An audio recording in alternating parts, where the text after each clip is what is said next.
discussion? That is correct. There are no wage claim cases pulled for docket 33. However, there are additional wage claim cases that need to be voted, and you should have already received the short form dissent lists. I move to accept staff recommendations on the remaining wage claim cases on docket 33. I second the chairman's motion, except for the cases on which I am dissenting as reflected in the wage claim short form dissent list for docket 33. And I concur with chairman's motion, except for those cases on which I am dissenting, as reflected on wage claim short form dissent list for docket 33. Motion passes with the exceptions noted. Let's move to agenda item 7, consideration of unemployment insurance cases on docket 33. Please proceed when you're ready. Ready? Case number 2809914, Commissioner Dimerson. Okay, the AT decision is not fully supportable based on the evidence currently available. I find that the employer established good cause for missing both of the first two hearings. The late appeal issue has been mishandled by the agency. The employer's appeal to the commission in this case was inadvertently handled as a separate appeal from the chargeback determination dated July 9th, 2020. Even though the employer's original late appeal had already been dismissed in the case after the first hearing. The separate appeal in case number 3453806 resulted in a decision that the late appeal was timely based on the testimony from the employer that misleading information from TWC caused its appeal to be late. The employer's account was protected from chargeback due to a pandemic-related work separation. That decision became final on February 13th, 2023, and the employer's chargeback status for this claim shows protection from chargeback based upon that ruling. Due to the substantial procedure irregularities involved with voiding a final decision of the appeal tribunal, we should have this case resubmitted with an analysis of the relevant issues by the general counsel's office. In the alternative, if there are 2 votes to void that duplicate appeal in case number 3453806, I would be open to holding a rehearing in this case to allow the employer to clarify its testimony regarding the reason for its late appeal and for the work separation.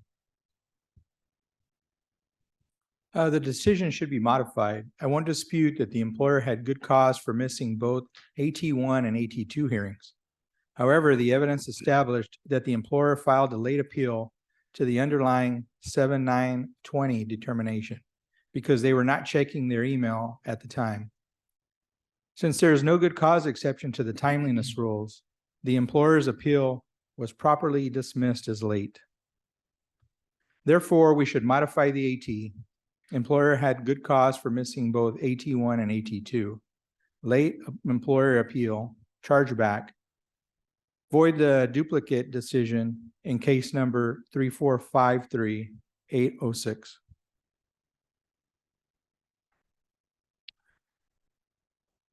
Modify the AT. Employer established good cause for AT1 and AT2. Timely employer appeal resubmit.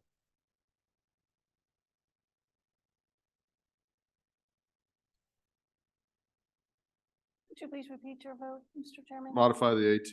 Employer established good cause for AT1 and AT2. Timely employer appeal resubmit.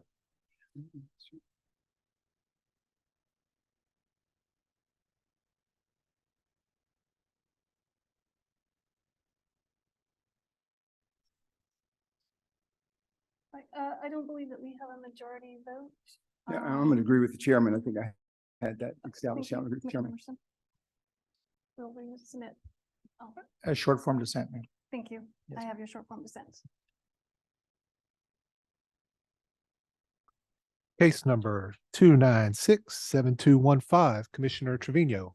The decision is not correct. The claimant quit after the employer continued to improperly dock his pay. Although the employer alleged that they reduced the claimant's pay based on their belief that he was padding his hours, they presented no direct evidence, and the claimant denied the allegation under oath.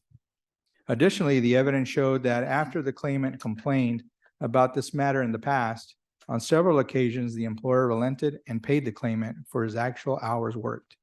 Therefore, since the employer continued to improperly fail to pay the claimant for hours he worked, the claimant had good cause for quitting. Reverse the AT, no voluntary leaving, chargeback. We should modify the appeal tribunal decision. Although the claimant alleged discrepancy in pay and working hours as the basis for quitting, the claimant failed to provide credible evidence that the employer docked his pay. While the claimant's fact-finding statements allege that the employer docked his pay anywhere from 3.5 to 10 hours, the claimant later in testimony reneged on his statement by explaining that the claimant's hours were only reduced 2 to 3 hours. Moreover, since the evidence suggests that the employer often rectified the claimant's concerns about pay if the matter was brought to their attention, the claimant's abrupt separation prior to allowing the employer an opportunity to address his concerns was a voluntary separation without work-connected good cause.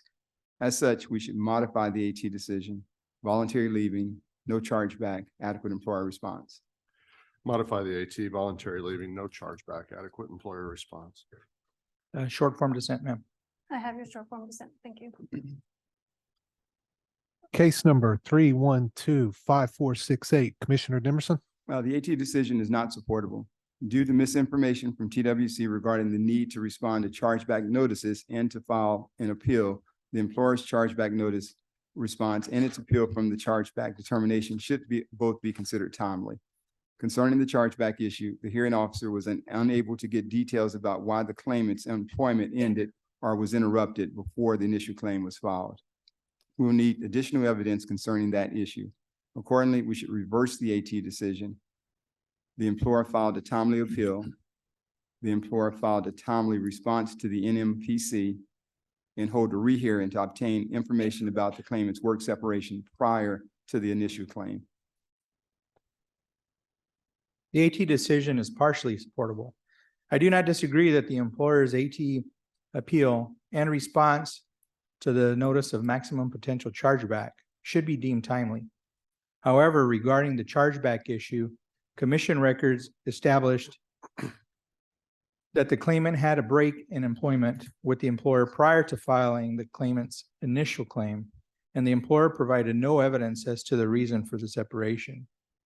Therefore, the employer has provided no evidence upon which to protect their account from chargeback. Modify AT, timely employer appeal, timely response to the notice of maximum potential chargeback. Employer's account remains charged. I concur with Commissioner Dimerson.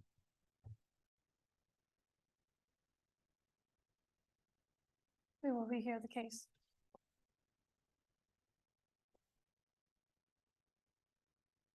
Case number 3405886, Commissioner Dimerson.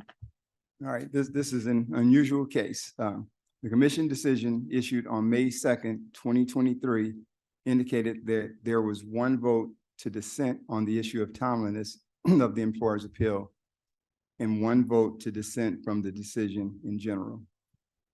That means that there were 2 votes to disagree with the appeal tribunal's decision to dismiss the employer's appeal as late. And so the result should have been to hold the appeal timely and to have the case resubmitted on the merits of the late protest issue. To minimize the additional waiting time for the employer to have its appeal resolved, the case should also be resubmitted on the chargeback issue in case the protest is found to have been timely. In the alternative, since we have no precedent for a situation like this, I believe we should have this case resubmitted with an analysis of the relevant issues by the General Counsel's office.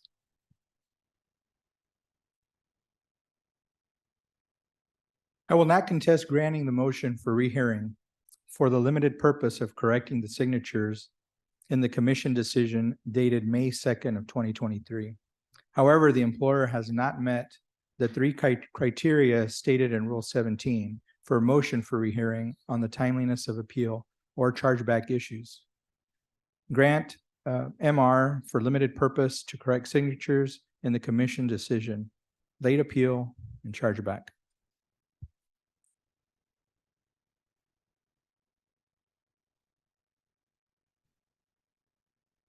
Grant the motion for rehearing.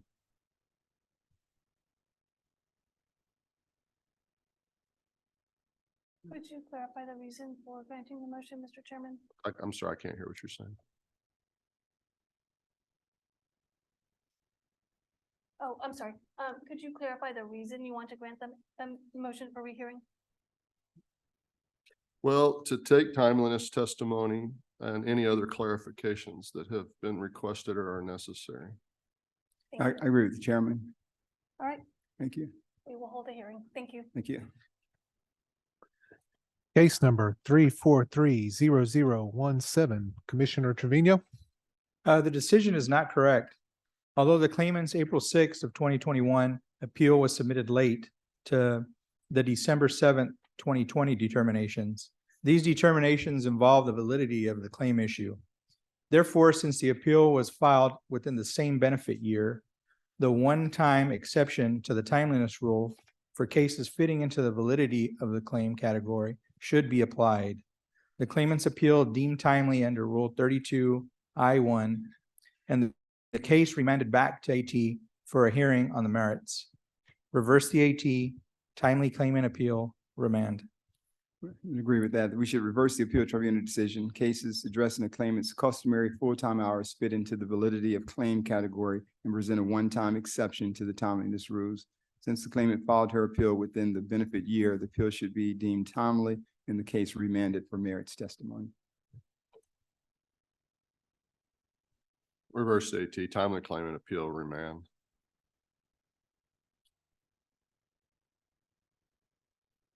We will resubmit the case. Thank you. Case number 3433472, Commissioner Trevino. The AT decision is not supportable. The claimant had a valid professional license issued by another state and was not informed at the time she accepted the job that she needed to obtain a Texas license within a year of employment. Once the claimant learned of this requirement, she began the process to obtain a Texas license.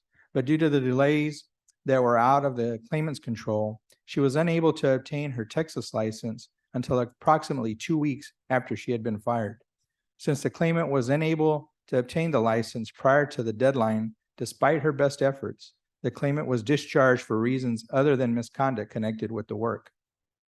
Reverse the AT, no misconduct, chargeback. And since the employer testified that the claimant was released because they could face fines if they continued to employ the claimant after a year, I would agree to the ruling that the claimant was separated due to operation of law. So modify the AT, no misconduct, no chargeback, operation of law. We should affirm the appeal tribunal decision. The claimant was informed of the requirement to obtain her Texas dental assistant license within her first year of practice. Because the claimant failed to obtain her license by the date required and she had at minimum 7 to 8 months notice of the requirement, the claimant mismanaged her position of employment. We should affirm the AT decision, misconduct, no chargeback. In the alternative, if my fellow commissioners believe that the claimant should be qualified for benefits, the employer's account should be protected from charge. The employer testified that Texas licensing requirements prohibited the employer from employing the claimant as a dental assistant without a valid license. Thus, we also could modify the AT decision, no misconduct, no chargeback, separation due to operation of law. Affirm the AT, misconduct, no chargeback.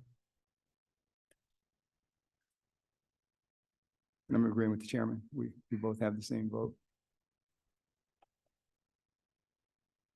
Short form dissent, ma'am. After short form dissent. Thank you. Case number 3437834, Commissioner Dimerson. We should affirm the appeal tribunal decision. First, I do not dispute the validity of claim issue. Regarding the job separation, while the claimant was out on unpaid leave, she was terminated in the employer system due to an inadvertent record-keeping error. As soon as it realized what happened, the employer apologized to the claimant, reinstated her in the system, and offered to pay for days the claimant may have missed due to the error. However, the claimant rejected reinstatement and submitted her resignation instead. Because the claimant was on unpaid leave and chose not to return to work while work was still available, she is considered to have voluntarily quit without good cause connected with the work. We should affirm the AT decision, valid claim, voluntary leaving. The AT decision is not correct. The claimant filed a valid initial claim as she had been discharged by the employer prior to filing her initial claim. Regarding the job separation, the claimant had been approved for 2 weeks of unpaid leave. However, while the claimant was on the approved leave, she was discharged by her manager because the claimant's manager forgot that she had approved the claimant's leave. Though the employer realized their mistake after the claimant filed the claim for benefits and offered to reinstate the claimant, this does not change the nature of the job separation. Therefore, the claimant was discharged for reasons other than misconduct connected with the work. Modify the AT, valid initial claim, no misconduct. Modify the AT, valid claim, no misconduct, and a memo to investigate suitable work. Short form dissent. I have your short form dissent and the memo. So is let me also correct. add, and I think we're doing the same thing, a memo to investigate whether the claimant rejected an offer of suitable work when she rejected reinstatement of her position. Thank you. Thank you. That is the last case pulled for docket 33. There are additional cases to be voted. You should have the short form dissent list already. I move we accept staff recommendations on the remaining UI cases on docket 33, except for the case on which I'm dissenting is reflected on the UI short form dissent list for docket 33. And I second the chairman's motion, except for the cases on which I'm dissenting as reflected in the UI short form dissent list for docket 33. I concur with Chairman's motion, except for those cases on which I am dissenting, as reflected on UI short form dissent list for docket 33. Motion passes with the exceptions noted. Take a short recess. Thank you.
All right, we're back.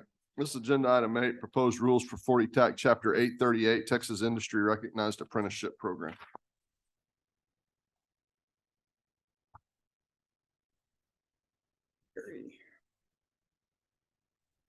Good morning, Chairman Daniel, Commissioner Demerson, Commissioner Trevino, and Mr. Nelson. For the record, I'm Carrie Ballast with the Workforce Development Division.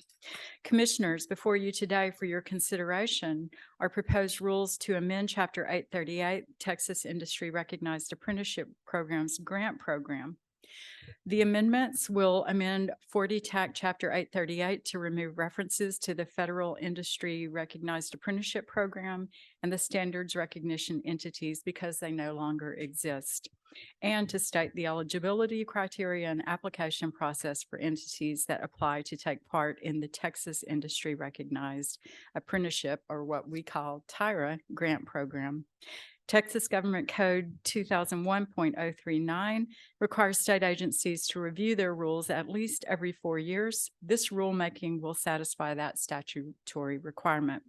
Staff recommend amending Chapter 838 to update, remove references to rescinded federal program language. And in addition, staff recommend amendments to the definitions for eligible applicants and grant programs, as well as enhancement to the availability of funds for applicants. Staff also recommend reviewing Chapter 801 in accordance with Texas Government Code as referenced earlier. This concludes my presentation. I'm available to answer any questions that you may have. Comments or questions? None here. None here. Is there a motion? I move that we approve the proposed amendments to 40 Texas Administrative Code, Chapter 838, Texas Industry Recognized Apprenticeship Grant Program for publication in the Texas Register and public comment as recommended today by staff. I second the motion. Motion passes. So agenda item 9, local workforce development board membership requirements. Hi, good morning, Chairman, Commissioners, Mr. Nelson. For the record, I'm Joel Mullins with Workforce Development. During the 88th regular session, the Texas Legislature passed House Bill 1615, which amended Texas Government Code Section 2308.256 to require that each local workforce development board expand its membership to include a representative of the child care workforce. The Workforce Innovation and Opportunity Act requires that board members who represent organizations, agencies, or other entities must be individuals with optimum policymaking authority within the entities they represent. Today, staff recommends that for the purposes of filling the new child care workforce board member category, a representative of the child care workforce be defined as a current owner or director of a child care provider that is licensed by or registered with the Texas Health and Human Services Commission's Child Care Regulation Department. That's all I have, and I'm happy to answer any questions. Comments or questions? Joe, did you say a current owner or a director? Yes, correct. Oh, okay, good. No other questions, comments. No comments. Is there a motion? I move that we approve the definition of a representative of the child care workforce for utilization in a local workforce development board member appointments and composition as recommended today by staff. I second the motion. Motion carries. Thank you. Thank you. This is agenda item 10, appointment of a representative for the Texas Workforce Commission to serve on the Educational Research Center Advisory Board. Morning, Chairman, Commissioners. For the record, Adam Leonard, Chief Analytics Officer. Texas Education Code 1005 requires the Higher Education Coordinating Board to create a set of educational research centers that link data from the tri-agency agencies together in order to do educational research around the effectiveness of K-12 and post-secondary education programs in order to improve education in Texas and to prepare them for work. Within that, there's a second statute, 1006, which identifies the measures of an advisory board who have to approve project proposals from people who wish to use the ERC data. And we need you to designate a new member to serve for that today, or would prefer that you do. I have been serving in that role for a number of years now, and I'm ready to pass the mantle along to Angie Stout, who is one of my senior researchers in information, innovation, and insight. She is highly qualified with a PhD and has conducted a number of evaluation projects for us. She's also been serving as kind of my assistant in this process, reviewing all the proposals and prepping me with questions, suggestions, and input from our participation in the process. She is more than ready to take over and will represent the agency well. I'm happy to answer any questions you may have. Any comments or questions? None here. None here. I do find it, Commissioner Demerson, very interesting that Adam came to get himself off of this board so Angie could be on this board, not Angie come to get herself on the board in place of Adam. The message is not lost. Oh, on yeah. me. I will note that I do have documentation that she wants this. I could share if necessary. Is she in the room? She's not in Uh-huh. there. That was my question as well. The ERCs actually work remotely anyway, so Uh-huh. Oh, boy. Yeah, the reasons are mounting. There we go. Is there a motion? I was gonna ask for Angie as well. I was looking out in the audience and so none there. I move that we approve the designation of Angie Stout to serve as TWC's representative on the Education Research Center's Advisory Board pursuant to the Texas Education Code, section 1.006, as recommended today by staff. I second the motion. The motion carries. thank you. Thank you. This is agenda item 11, board nominations.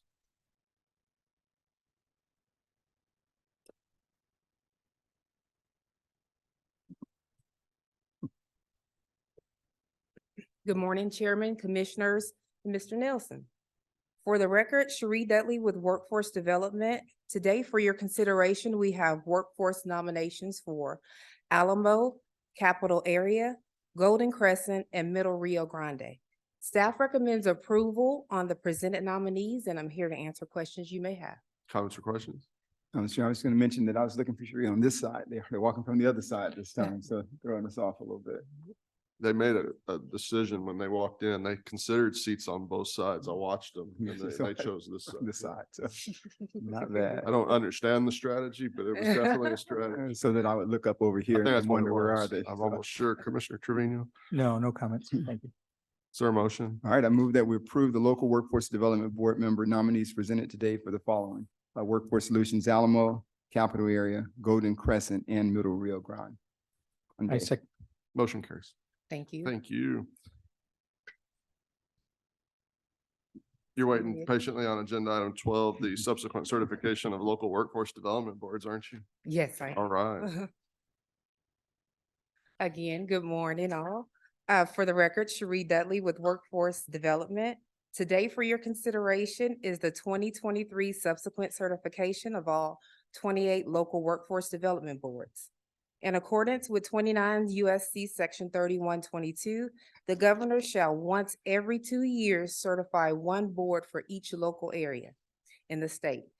Subsequent certification is focused on the local boards being composed according to state and federal law. Based on the staff's review of the board's composition, according to their local agreements and evidence to ensure services are delivered to meet local performance measures, it is our recommendation for the commission to recommend subsequent certification to the governor of the 28 local workforce development boards. This concludes my request, and I'm available to answer questions you may have. Comments or questions? None here. None here. Is there a motion? I move that we approve the submission to the governor of the recommended subsequent certification of the 28 local workforce development boards as presented today by staff. I second the motion. And the motion carries. Thank you. Thank you.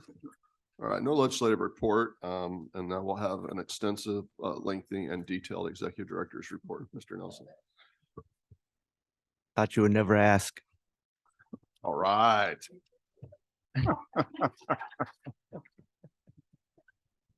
Whoa. That looks like grievances. This is not the time in the meeting when we do grievances.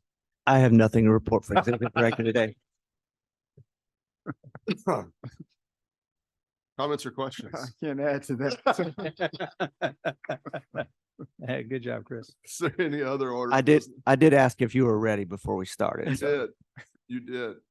Just let the record reflect that Mr. Nelson has 100% outperformed Mr. Cerna today during this commission meeting. So is there any other order of business come before the Chairman, commission? I think it's 110%. I'm wearing Mr. Nelson's jacket here today, so 110%. So nothing else. Nothing else. Thank Is there a you. motion to adjourn? So moved. I second. It's been moved and seconded to adjourn, and we're adjourned. Thank you.